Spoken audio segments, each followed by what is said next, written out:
Welcome back to JayCee Reacts, where today we're talking about the Final Fantasy VII Remake sequel. At the time of recording, Final Fantasy VII Rebirth was announced just over 24 hours ago to as much hype and fanfare as Disney announcing yet another Star Wars installment on Plus. And given Square Enix's determination to milk 7 for every last drop she's got, these releases are beginning to pile up as much as the aforementioned Star Wars entries. But there are a lot of whats and whys to unpack here, so let's begin.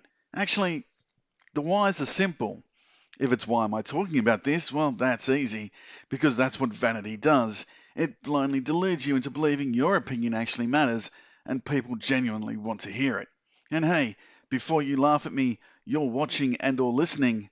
Joke's on you. If the whys are around Square Enix and their relentless yanking on the number 7 teat, well, that's equally easy. Money. Final Fantasy VII is by far Square Enix's biggest spinner, with only 14, an MMO, remember, coming anywhere near it. The whats, however, are an altogether much more complicated manner, and in order to discuss anything regarding VII Rebirth, revealed and confirmed now to be part of a trilogy of games as part of this announcement, I guess we should apply some context around the entire remake in general. So, to be fair to Square Enix, I genuinely believe they lucked into the entire remake hype with the PS3 tech demo at E3 back in 2005. In spite of how commercially successful Final Fantasy VII was, I don't think there was any real corporate motivation behind the tech demo other than the fat wads of cash Sony threw at them in order to promote the PS3. The game was less than a decade old at this point after all, and it should be remembered Square have always liked their games to be, well, pretty. Interviews from around the time of 7's release, and in retrospective discussions and interviews on their extremely acrimonious split with Nintendo at the time, lend further weight to the idea that the tech demo was made with a view to the future, rather than the possibility of reviving the recent past. Even so, that tech demo was definitely the beginning of a movement, one which Square tried, outwardly at least,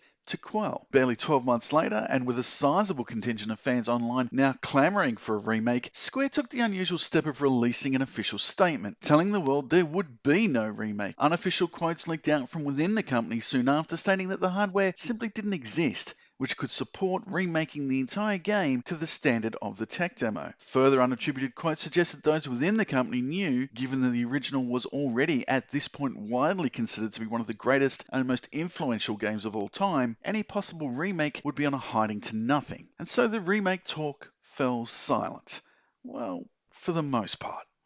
Until almost a decade later, at E3, Square announced the remaster of the PS1 original for the PS4. It was just the manner in which they made this announcement was, at the time, it felt like they were teasing a possible remake. When the game was announced as a simple remaster of a nearly 20-year-old game, people were understandably a bit pissed. There are live reaction videos all over YouTube still to this announcement. Irate is the most polite word I can think of. And that fan reaction, coupled probably with the realization they weren't really going to make much more money from the game without actually, working on it, well, I genuinely think this was the moment which lit the fuse. Because a year later, in 2015, E3 had the single biggest moment in its history. People on screen from all around the world were famously crying in joyous reaction to the announcement of the remake. Cheers from within the exhibition hall alone. It was huge. It was also 3 years premature, but it was huge. And it looked so promising. Like Square were taking this as seriously and with the due deference in which they should. And then, again, fell silence. For 4 years, we got barely a word, aside from confirmation from Square that subcontracted companies had been relieved due to the quality of their work not meeting Square's expectations and standards. It felt like it was 4 years of almost nothing but the negative. And then, out of absolutely nowhere, there were an avalanche, pardon the pun, of trailers and release dates, and for me, well, my first doubts. This was an action game. Seriously? Why? Why are we turning the relatively few great RPGs into action-adventure games, great ones of which are a dime a dozen? And according to all reports, Aspyr are doing something similar with the Knights of the Old Republic remake as well.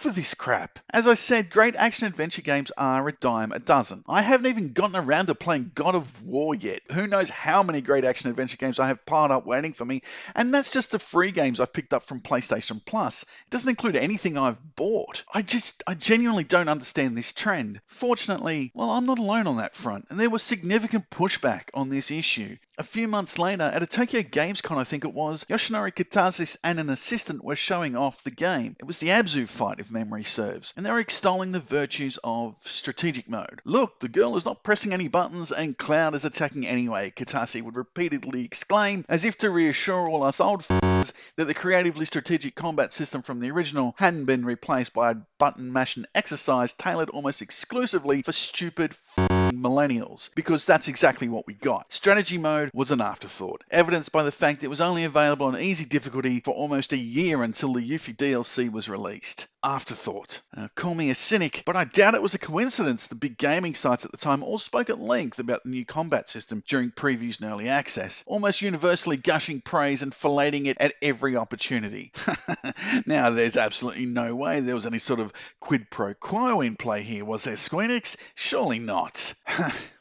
But speaking of afterthoughts, and given that it's been around a minute since I said it, any second now millennials are about to cotton onto the fact I called them stupid. Now look, all three of my kids are millennials, and I love them with all my heart, but just like every single other member of their generation, they're as dumb as rocks. It is a moment of profound pride and achievement when one of my kids recognizes a sibling without having to check on Facebook or TikTok. It would appear the next evolutionary step is a stupid one, and that step hasn't just been taken, it's been wholeheartedly embraced by millennials. Disagree? Go ahead, post a lengthy retort in the comments section explaining why I'm wrong, and I will absolutely, definitely not engage in a pointless internet debate where you ignore me disproving every word you say and instead home in on one keyword or phrase, take it woefully out of context and hammer it home relentlessly. You know, the standard in 21st century communication. But I digress, and I've already spent more minutes talking about the combat system than the average millennial's IQ, so it's time to move on, because there was one far more significant issue on display: the story, or more specifically, Sephiroth and Hojo and their part in it. The latter in particular was a point mostly overlooked as people frothed over the early appearance of the former. Put simply, Hojo knowing who, or more precisely what,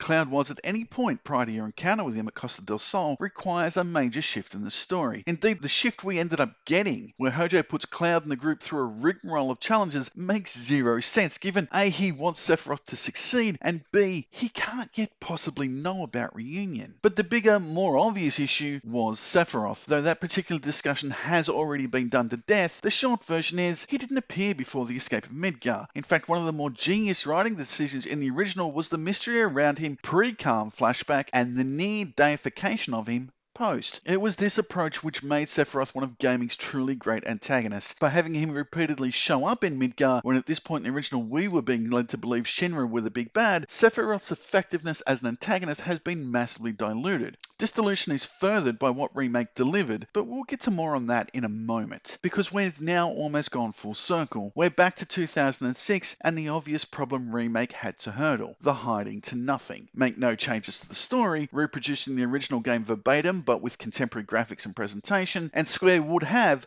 rightly, stood accused of greedily milking this classic game yet again. Make changes to the story? Well, that's tantamount to sacrilege. How dare they ruin my childhood by screwing around with this all-time classic? So they did both, and neither. Love or hate the Whispers, or the Guardians of Fate, or whatever the f*** you want to call them, whether you think they were a great way to edit the story, as some have proclaimed, or the most contrived piece of bullshit in storytelling history, as others have labelled them, you have to admit, in pure marketing terms, they were a genius way of kicking the hiding to nothing can further down the road. And make no mistake, that's precisely what Square did here. The very end of Remake called this out with the unknown journey will continue statement. When you think about it, given where Remake left off, it is entirely conceivable the sequels could now follow the original storyline to a barely discernible exactitude. Hell, we've even got Kitase on public record saying the story will now continue along such lines with no major changes from the original, Aerith's death included. And yet, the questions are all there. Rebirth's trailer already asks most of them. What is real? We've got a pump fake talking about Aerith asking whether you think she's dead. And it is most certainly not a coincidence that 99% of the footage in the trailer looks like it's from the Calm flashback. And on that, just so this is not perceived to be all negative, oh my god, Mount Nebel looks f***ing glorious. Seriously, it looks gorgeous, way better than anything I imagine they do with the area. And full disclosure, unless you're a millennial, you'll already have deduced I despise the combat system. Yet in spite of that, and the fact the story was stripped of most of its nuance so stupid millennials could understand it, I absolutely loved Remake. Don't let this video make you think differently. As philosophically opposed to buying DLC as I am, I haven't and won't buy Integrate. I haven't played the game since completing it a couple of weeks after release, and I have no plans to do so again until probably a few weeks before Rebirth's release. Even so, I put 70 or 80 hours into this game and I thoroughly enjoyed it, right up until the final chapter, Destiny's Crossroads. Which brings me neatly back to the dilution of Sephiroth's effectiveness as an antagonist and Rebirth's focus on the flashback, which only serves to highlight the single biggest mistake made in Remake, in my opinion, the battle with Sephiroth at the end of Destiny's Crossroads. What makes this mistake all the more galling is that the very first scene in the end movie, where you stand on the edge of creation with Sephiroth and he throws out his cryptic 7 seconds till the end line, at which point Cloud attacks Sephiroth, who proceeds to absolutely toy with him. Cloud, lend me your strength. Let us defy destiny together.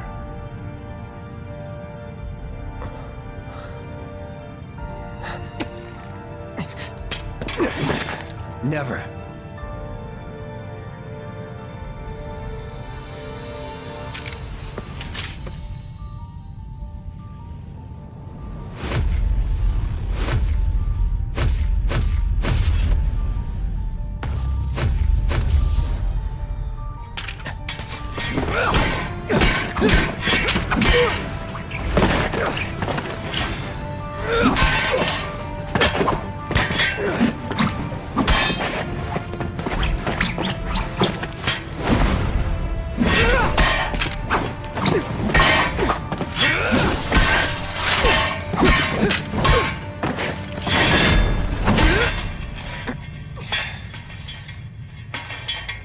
Not yet.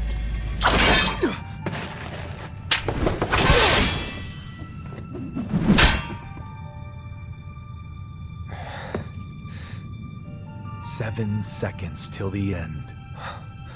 Time enough for you, perhaps. But what will you do with it? Let's see."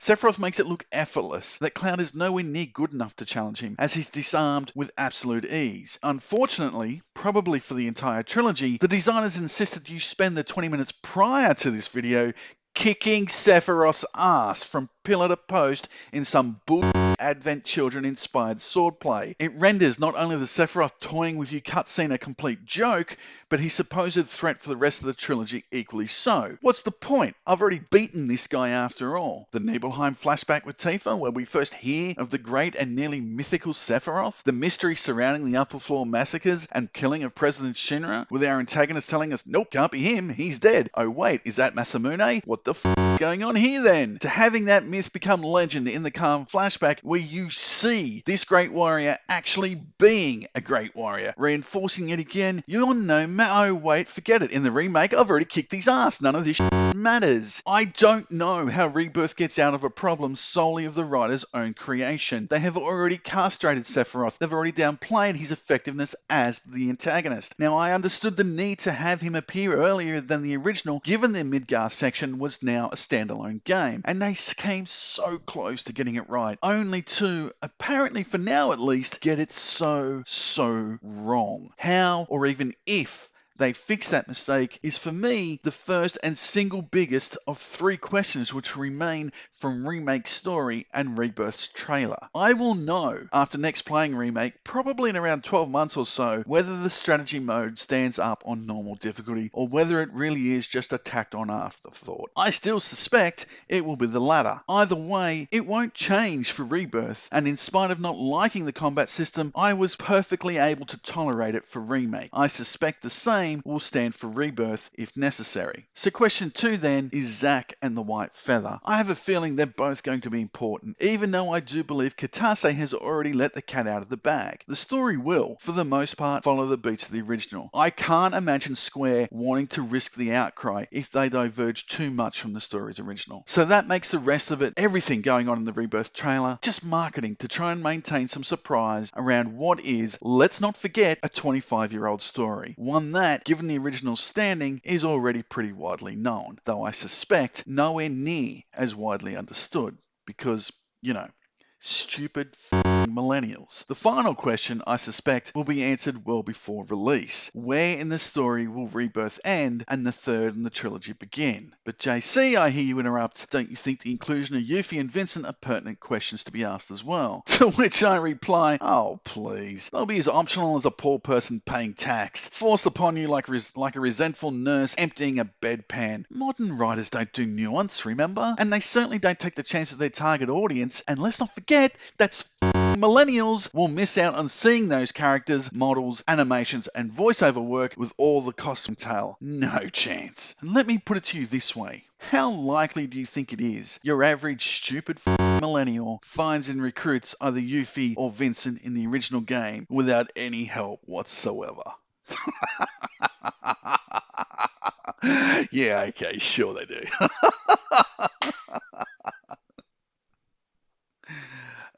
No way.